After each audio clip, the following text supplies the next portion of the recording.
Welcome to Chaos and Caffeine Podcast 34, Adventures in Clean Energy and Reliability at OMS 2026. Hello and welcome to episode 34 of Chaos and Caffeine, the podcast. In any case, past week we were involved in the American Clean Powers OMS 2026, and that's the Operation Maintenance and Safety conference. Basically, we went there with our associates from Joliet Electric and Hitachi, who were in a supporting role with the ACP booth and presentations. And while we were there, we went ahead on March 3rd and did the NAES conference, which was a completely different OMS conference or O&M conference, basically literally 15 minutes down the road. So we went ahead and helped them with the booth there on the first day, and then did everything else. And I'll talk a little bit about lessons learned, some observations that I thought were really kind of interesting, and we'll go from there. But first, today I am going back to the Black Rifle Coffee Waken the Neighbors, and so let's go ahead and I made it extra strong this time. Last time I made it a little on the weak side, so now I got the bite. There we go. This should really get me going. I've got two of these because of an incredibly long week and getting ready to head out on the road to troubleshoot some equipment in the middle of a desert. And then, of course, right from there to troubleshooting a large utility generator, basically, generator rotor that we've tested, and then we're going to watch it come apart. So more on that next week. So I think we'll probably do another Sunday one. Today is Sunday. Normally I do these on Saturday, but we were enjoying a very long trip. I was extremely exhausted, which is unusual for me, but I had to be on the whole time at the OMS, in particular because in addition to arriving on Tuesday and heading straight to to helping with a booth for NAES and Hitachi and Joliet Electric, we had to then get up early the following morning to set up our booth at the OMS conference, which was right next to where they do their their larger scale podcasting. So what I ended up doing is on the first day of the conference, on the 4th, that was in effect Standards Day, and I've got several standards projects underway in both wind production and also in the standards committee. I'm the past chair. I also happen to represent the U.S. for power generation through CGRAE as the A1 study chair, and then also on the IEEE grid code committee, in which we're participating in basically trying to make sure that some of the biases going both directions for power generation are kept minimal. And then finally, we had the standards that day. We had a small reception that evening, and then the following day, I had my presentation on AI and ML for predictive and condition-based maintenance using such things as SCADA data and everything else. Well, knowing my background, I immediately broke the rules, and I did the presentation based upon how we use it in order to get the most we can to look at things, and I talked about the absolute importance of human in the loop. Now, I'm hearing these AI and machine learning companies speaking against having a human in the loop in order to make things more efficient. Even saw some of that coming from some of the CEOs and a lot of the folks that are in effect supported through investments. So they want to make sure they're ahead and everything else. IEEE, the IEEE 7000 series, and virtually every professional standards group says you must have human in the loop. Otherwise, you don't know how the decisions are being made. You don't know what might happen from a bias.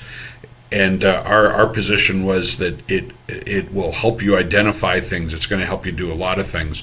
The other thing, and I've spoken about this in here, and I was an invited speaker for this one, as we talked about this AI and machine learning and condition-based maintenance, was our field experiences, what the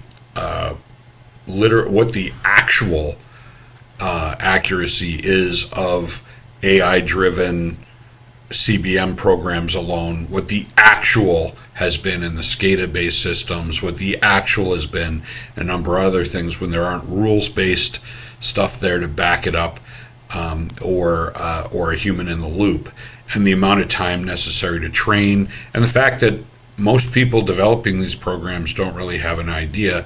And the really, really, really important part was having things in place, having the basics in place, having good information to work from, because garbage in, garbage out, right? And that was our topic last week. This is actually while I was preparing for that presentation. So anyways, it went extremely well. Of 42 questions, the other gentleman was atted about a half a dozen times. I was atted all but two of the rest, in particular because we had field experience and we weren't, we weren't there to really press anything. We were just talking about our experiences in the field and how we actually use it. We've heavily incorporated AI and machine learning, as you know from our co-host normally. I'm not using her this time because really there's not a lot of banter necessary for this. So the next part was made sure we got our interview in with the WeatherGuard Lightning Tech group. So there is an interview. It started out talking about the empath and the empower and where we've been going with that, and quickly evolved into a discussion of what's going on with the grid, why costs are going up, and a lot of things having to do with the biases and misunderstanding going on within the clean energy or about the clean energy industry. So I don't remember exactly what I said because it went on for a little bit. We'll see what the edit looks like before it gets released. Usually it's a couple of weeks. So we're going to be watching for that. Alan Hall, of course, did a great job with the interview, and his team and everything else was fantastic. I'm sure I'll put a picture or two up in here somewhere. So that was day 1 and 2. So that evening on day 2, we were the sponsors for the Empower Her event, and the Empower Her event. Let me get into this a little bit. It's an initiative created by American Clean Power to support and advance women in the clean energy industry. They do a lot of events. We sponsored it last year, and that allowed for it to be kind of fun and cool. This year they did some additional things with the funding we provided. It's not an inexpensive one. I get certain benefits from being a sponsor, but really it's also to support our team, of which a large portion of MotorDoc's team are women in basically in a lot of the senior roles, from Bronca, who's our vice president, and Janine, who heads up the new business stuff.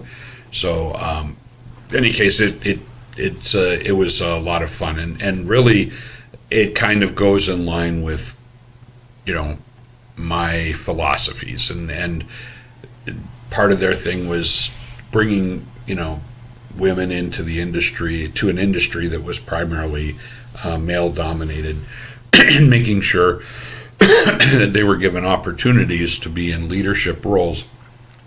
And I am still a merit-based person based upon their merit. So this time, prior year, I kind of stayed away and I let it be Bronca's event. this year that was my intent. I got dragged over and shoved into the picture of the group. So we did get to participate a little bit. Disappointingly, it doesn't look like anybody sponsored the Veterans in Wind event as they had the prior year, which is why I did. One of the reasons I did the women's event was there really wasn't anywhere for us to do either event other than the women's event. But again, that goes by my philosophy, so we immediately opted into it, have already committed to next year, etc. So really enjoyed it. Like I said, they brought in some great food and everything else. So this conference was going on in Florida on the Disney properties at the Gaylord Hotel, and I'll say that the staff of the Gaylord was outstanding. The ACP event staff was outstanding. We had a ton of people on the floor. We had a lot of great conversations, and more importantly, everybody seemed to be enjoying themselves. You didn't hear the griping that you sometimes hear on the floor. Even though the talks were 2 floors up, there was a lot of traffic down, talking to people, everything else. And part of the reason was because of the pushback on the wind industry and solar and storage, which are also included, by the way, in ACP now. That was one of the shifts we took. We changed it from OEA to ACP. One of the things that was heavily noticed was before last year, all the companies that wanted to be shown as being on board and everything else had wind turbines on their websites and solar panels on their websites, and were trying to shoehorn their way into market share within the wind industry and everything else, not participating as like we do. We actually fund research into reliability and so on. We take a portion of our profits that we get from wind and solar and so on, and we put it back into the industry because that helps us develop, there's a business reason for it, but also it helps us help the industry, help our electrical costs, help the country and other countries as well that participate with us. And we're now globally involved in the wind industry with almost every OEM of the towers plus the OEM of the equipment. So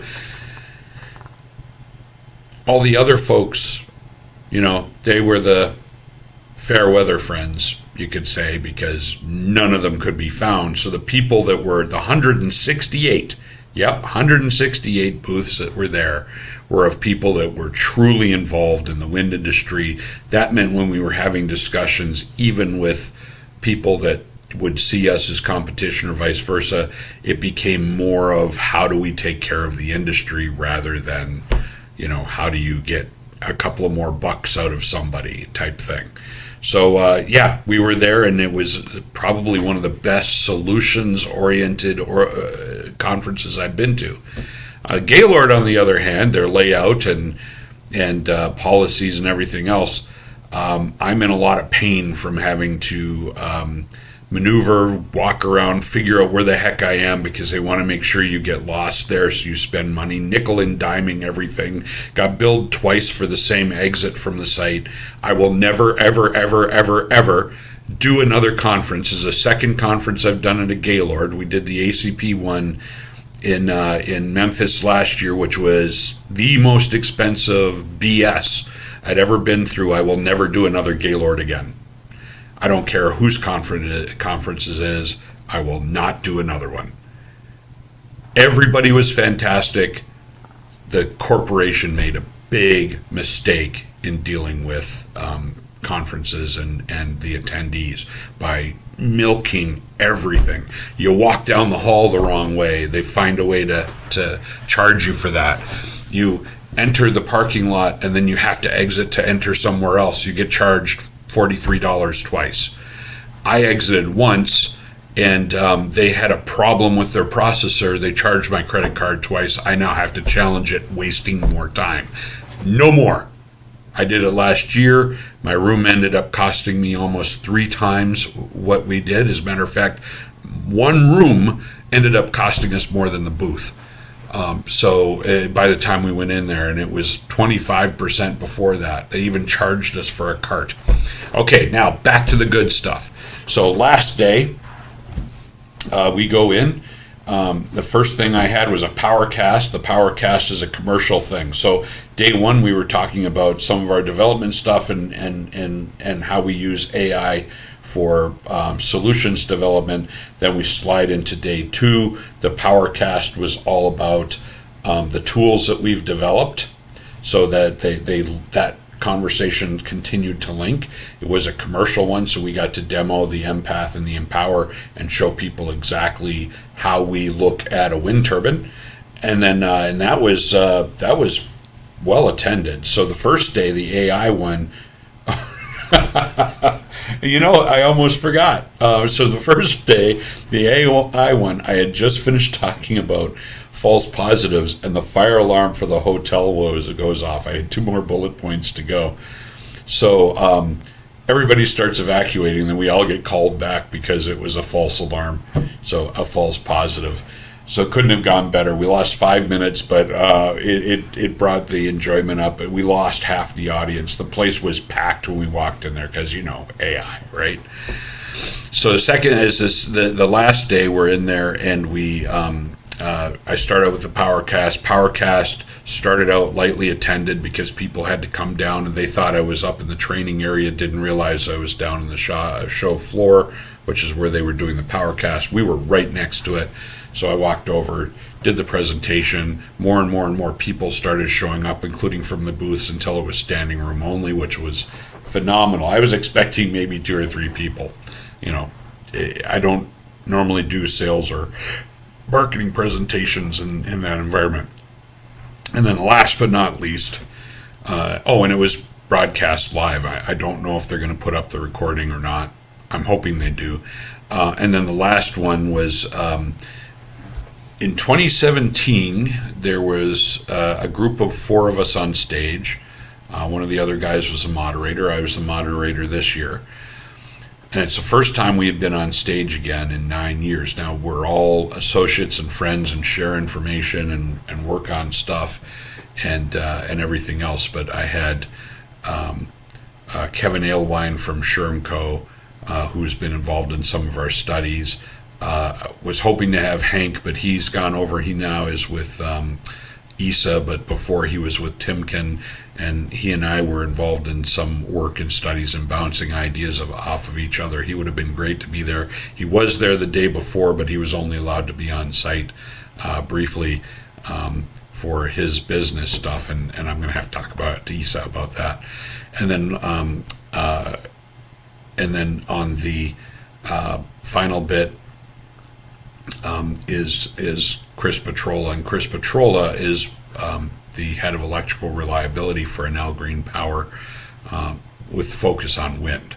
So I got him also into the grid code committee so we could have a stronger discussion about controls.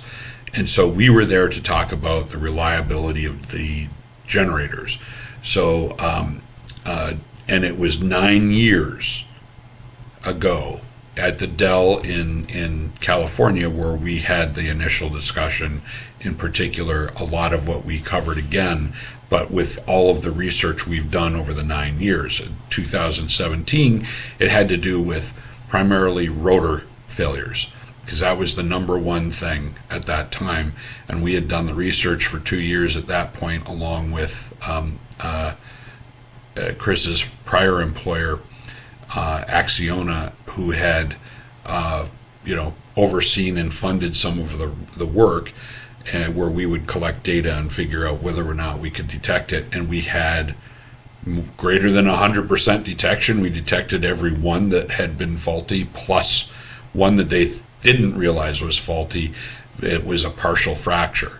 So we detected them early enough that they were able to run those machines for close to a year. And then when they pulled the rings, they were in the conditions or advanced from the conditions that we'd identified. That first research was in Canada, and then it continued on in the States, and then now Brazil, Japan, and Europe as well. So a lot of things on that end. So Kevin went up first. He talked about the overall experiences, what they found from different machines coming in. Now, of course, we don't all agree. Our experiences are slightly different, which made it a greater discussion. I was chair of I was the moderator for the panel, and also one of the speakers. So when Kevin first, then Chris got up and talked about the condition-based maintenance programs that they were developing, and he had covered everything about ESA up to the point where he was aware of, which gave me some insight because it said I'm not marketing it right. I mean, I've been heavily involved in the engineering and development side and forgot about the other side. And then finally, I got up and talked about the research, the stuff that they weren't aware of, in particular focused on circulating currents and how they're impacting the generator life, including the insulation system, the main and the bearings there, but also all the other conditions in the tower and why it's occurring.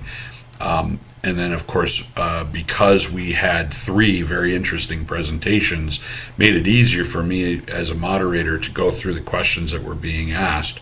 I summarized some of them because the 20 minutes we had for answering questions was not long enough. So what I'm going to end up doing, I think, in one of the upcoming these upcoming things, I'm going to cover those presentations and I'm going to cover the answers from my perspective, and some of them that I'll reach out to Kevin and Chris and see if they have some answers or inputs as well, because the 3 of us are also working on the ACP, both the mineral oil, and then also now we're about to launch the ester dissolved gas standards. I'm chair for it. They're on my team so that we get it done right so we can put it through for comments, and I promised them that I would have everything ready by the end of next month for comments on the first one, and then introduce the next one on the first quarter meeting, which will be May or June. It'd be second quarter, June. So in any case, so that we have the first one done this year and the second one hopefully next year. They'll go pretty quick, and then we will then have a DGA, because right now everybody else has excluded them. Also, I had made everybody aware in both the standards meeting and the last day that 1415 is going to be official later this month to start working on. I chair that. We had included induction generators for wind as well. So that'll be there for looking at all of the stuff related to,